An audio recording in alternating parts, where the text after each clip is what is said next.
और घुंगरू सेठ कैसा चल रहा है धंधा पानी? लेकिन ये साला कर क्या रहा है यहाँ? পাগল বিড়াল মুরগিদের সাথে ডিম পাড়তে বসে যায়। अभी बता दे भाई।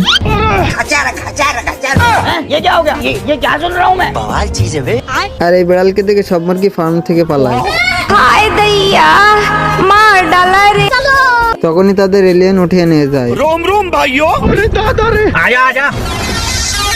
তারা এই ডিম দেখে বিড়ালকে আরো ডিম পাড়তে বলে। अब अगर तेरी मौत भी चाहे तो भी तेरी मौत टल नहीं सकती। आज मैं मर गया भैया। একটাও ডিম না দিতে পারায় বিড়ালকে তারা অমলেট বানাতে নিয়ে যায়। তখনই সেখানে এলিয়েনদের রানী এসে যায় हमारा घर हमारा द्वार। আর এই দুজনকে তার জন্য কেক বানাতে বলে। ठीक है समझ गया। আর এই দুই বলতো তো বিড়ালের সাথে ইঁদুরকে মিক্স করে কেক বানিয়ে দেয়। আর পেতনি খাওয়ার আগে তারা দুজন জান বাঁচিয়ে ভাগে। আর এটা থেকে এলিয়েন তাদের আবার নিচে পাঠিয়ে দেয়। আর এইবার গরুকে উঠিয়ে নিয়ে যায়। আর এত কিছুর পরে বিড়ালও ডিম পেড়ে বসে।